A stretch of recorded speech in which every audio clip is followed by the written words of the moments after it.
किसी ने बड़े कमाल की बात कही है कि बदन मेरा मिट्टी का, सांसें मेरी उधार है। घमंड करूं तो किस बात का, यहाँ हम सब तो किराएदार हैं। नमस्कार दोस्तों, मैं हूं डॉक्टर राम पांडे। एक छोटी सी कहानी लेकर के आप लोगों के सामने मैं प्रस्तुत हूं। और एक कहानी है एक बालक की, जो गुरुकुल में अपनी पूरी शिक्षा पूरा करके घर वापस जा रहा था। उस समय उससे गुरुदेव ने कहा कि तुम घर जा रहे हो, इतने दिनों तक यहाँ पे शिक्षा ग्रहण किए, तुम्हें एक उपहार, एक गिफ्ट मैं तुम्हें देना चाहता हूँ। तो उन्होंने एक शीशा उसे गिफ्ट किया और उसने कहा कि इस शीशे में जिसका भी चेहरा तुम दिखाओगे, उसकी पूरी कुंडली तुम्हारे सामने आ जाएगी। क्या बुराई है, क्या अच्छाई है, ए टू जेड सारी इन्फॉर्मेशंस तुमको मिल जाएंगी। जैसे ही उस शीशा शिष्य ने ग्रहण किया तो सोचा कि सबसे पहले गुरुजी का ही मैं कुंडली देखता हूँ, भैया इनके अंदर क्या गुण है, क्या अवगुण है, सब कुछ। तो वो गुरुजी की तरफ शीशा करता है, तो गुरुजी में देखता है कि गुण से ज्यादा अवगुण ही भरा हुआ है। उनके अंदर क्रोध है, लोभ है, ये सारी चीजें।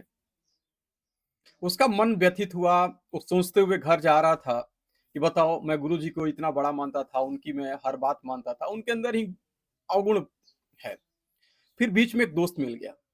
तो क्यों नहीं दोस्त का भी मैं कुंडली और दोस्त के बारे में भी थोड़ा सा इंफॉर्मेशन जान लूं। तो दोस्त को भी वो चेहरा उस आईने में दिखाया और वहां पे देखा कि इसके अंदर भी वही लोभ, क्रोध, अवगुण भरा हुआ है। उसका मन थोड़ा-सा व्यथित हुआ और सोचते हुए घर चला जा रहा था। वहाँ देखा कि एक रिश्तेदार जा रहे हैं, बीच में मिले। सोचा कि इनका भी थोड़ा-सा मैं इनके बारे में भी जानकारी ले लूँ कि भई इनके अंदर कितना गुण है, कितना अवगुण है, क्या सही है, क्या गलत है। उनको भी कुछ शीशा दिखाया, उनका चेहरा उसमें आया तो उनके अंदर भी अवगुण दिखाई दिए। उनके अंदर भी क्रोध, लोभ, ये सारी चीज़ें दिखाई दिए। वो बहुत मन से व्यथित था। बोला कि बताओ, इस दुनिया में कोई ऐसा व्यक्ति नहीं है जिसके अंदर सब गुण ही गुण हो, सब अवगुण से भरे पड़े हुए हैं। फिर वो घर जाता है, घर जाके बोलता है कि हमारे पिताजी तो बहुत प्रतिष्ठित हैं, समाज में इनका बड़ा इज्जत है। माँ जो कि पूरी मतलब मातृत्व सर्वोपरि है, इनके अंदर तो अवगुण नहीं होना चाहिए। फिर एक-एक करके वो पिताजी को भी अपना जो शीशा था उसमें चेहरा दिखाता है, तो उसमें देखता है कि पिताजी के अंदर भी अवगुण भरा हुआ है। फिर वो माताजी को दिखाता है, माताजी के अंदर भी देखता है कि वो अवगुण भरा हुआ है। फिर बड़ा व्यथित हुआ, कहा कि मैं फालतू का ये शीशा मुझे गुरुजी ने भेंट कर दिया, मैं जिसको भी दिखा रहा हूँ उसके अंदर अवगुण ही है।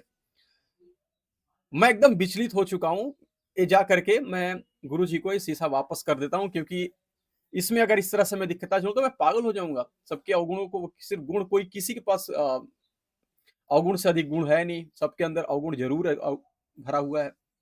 फिर वो गुरुजी के पास जाता है और कहता है कि फिर आपने क्या गिफ्ट कर दिया? ये तो मुझे एकदम व्यथित कर दिया, लग रहा है पागल हो जाऊँगा मैं। इसको वापस करिए, वापस ले लीजिए, मुझे इस चीज़ की ज़रूरत नहीं है। जो दुनिया में जो चल रहा है चलने दीजिए, मैं जान के क्या करूँगा? उन्होंने कहा कि ठीक है, तुम भी अपना थोड़ा चेहरा देख लो इसमें, लास्ट में, अंतिम में। तो उन्होंने उस शिष्य का भी चेहरा दिखाया तो देखा कि इसके अंदर भी अवगुण ही अवगुण भरा हुआ है, क्रोध है, लोभ है, ये सारी चीज़ें भरी हुई है। गुरुजी ने कहा कि ये शीशा मैं बाकी लोगों को जज करने के लिए तुम्हें नहीं दिया था, बाकी लोगों के अवगुण या कुंडली निकालने के लिए तुम्हें नहीं दिया था, मैं तुम्हें दिया था कि तुम अपनी अवगुण को जानो और उसको दूर करो। संसार में अधिक से अधिक लोग यही काम कर रहे हैं। हम अपने अवगुण को छोड़, अपने अवगुण को नहीं देखते हैं और दूसरों को अवगुण को, दूसरों के दोष को हम लोग देखते चलते हैं। पूरी ज़िंदगी यही करते हैं। अगर हम अपने अवगुण को, अपने दोष को, अपने कमियों को देखें और उसको दूर करने का प्रयास करें, तो पूरी धरती एक पूरा अच्छे लोगों से भरे पड़ी पड़ेगी। लेकिन हम लोग दूसरों को देखते हैं, खुद को नहीं देखते। आशा करते हैं वीडियो आपको बहुत पसंद आई होगी। मिलते हैं नेक्स्ट वीडियो में, तब तक के लिए जय हिंद, वंदे मातरम।